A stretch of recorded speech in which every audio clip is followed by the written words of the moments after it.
আসসালামু আলাইকুম বন্ধুরা, আজকে আমরা যাব মাধবপুর, লাউয়াছড়া আর কালীঘাট এর সৌন্দর্য উপভোগ করতে। আমার অনুভূতিগুলো আজকে আপনাদের মাঝে শেয়ার করব। চলুন তাহলে ঘুরে আসা যাক।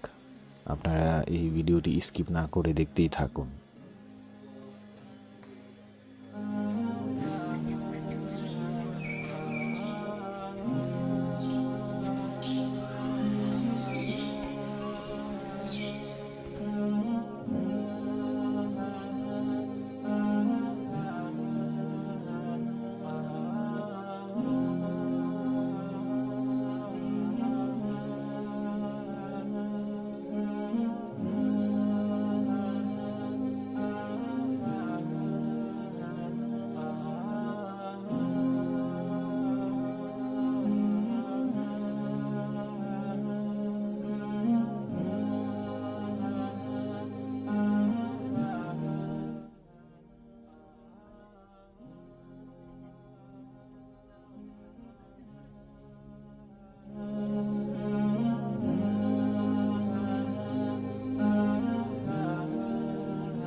মাধবপুর লেক শ্রীমঙ্গল।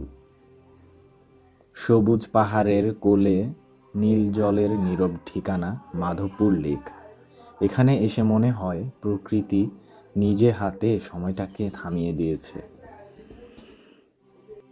এই লেক শুধু চোখে দেখা যায় না, এটা অনুভব করতে হয় নিঃশ্বাসের ভেতর দিয়ে।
পিক আদমপুর শ্রীমঙ্গল।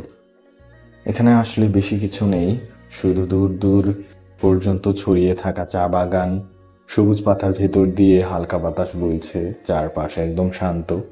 একপাশে একটা দিঘির মতো জায়গা আছে, পানির স্থির আয়নার মতো চারপাশে সবুজটা ওখানেই ধরা পড়ে।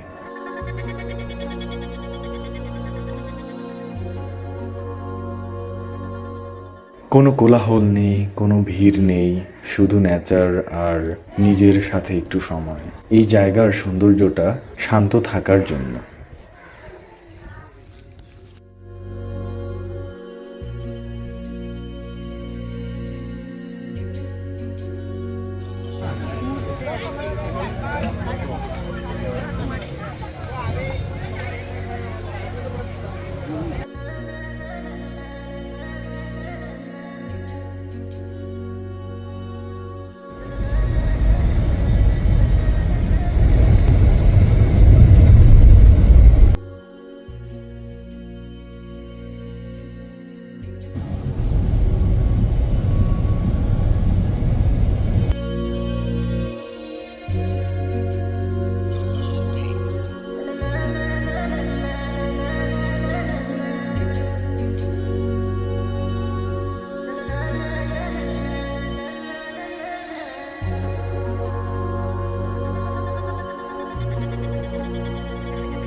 ভানুগাছ রোড, লাওয়াছড়া।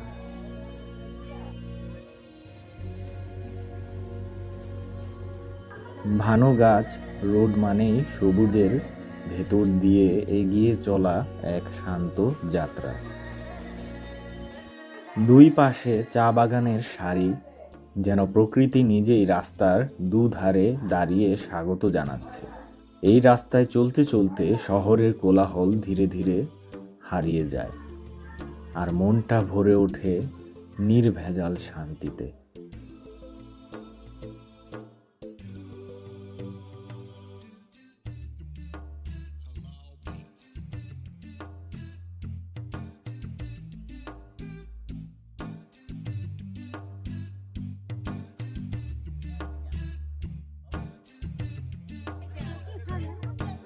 अनारकली अनारकली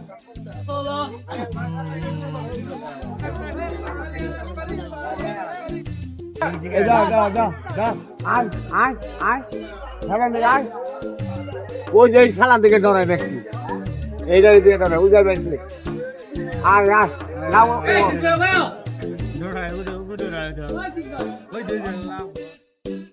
শ্রীমঙ্গলের চা বাগানের হৃদয়ে অবস্থিত বাংলাদেশ চা গবেষণা ইনস্টিটিউট, যেখানে দেশের চা শিল্পের ইতিহাস, বিজ্ঞান আর ভবিষ্যৎ একসাথে মিশে আছে। এই জায়গাটা শুধু গবেষণার জন্য নয়, এটা বাংলাদেশের চা সংস্কৃতির মূল কেন্দ্র। এখানে নতুন চা গাছের জাত, উন্নত উৎপাদন পদ্ধতি আর চা পাতার মান উন্নয়নের উপর নিয়মিত গবেষণা করা হয়। ইনস্টিটিউটের চারপাশ জুড়ে ছড়িয়ে থাকা সাজানো চা বাগান, পরিষ্কার পথ আর নীরব পরিবেশ, যেন প্রকৃতি আর জ্ঞান হাত ধরে পাশাপাশি হাঁটছে। এই জায়গায় দাঁড়ালে বোঝা যায় এক কাপ চায়ের পেছনে যতটা যত্ন, শ্রম আর গবেষণা লুকিয়ে আছে।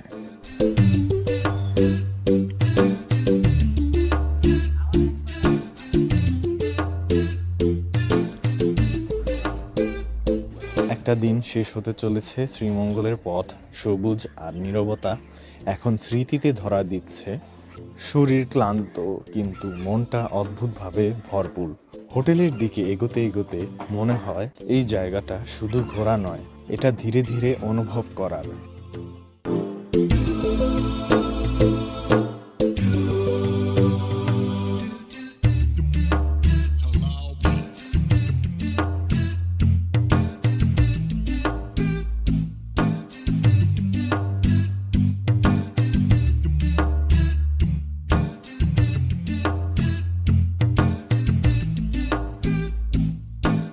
এই এপিসোড 2 এখানেই শেষ, কিন্তু শ্রীমঙ্গল এখানেই শেষ না। এপিসোড 3-তে আপনারা দেখতে পাবেন নতুন অভিজ্ঞতা আর আরও কিছু অচেনা গল্প। সাথে থাকবেন, কারণ কিছু জায়গা একবার দেখলে হয় না, বারবার ফিরে যেতে ইচ্ছে করে।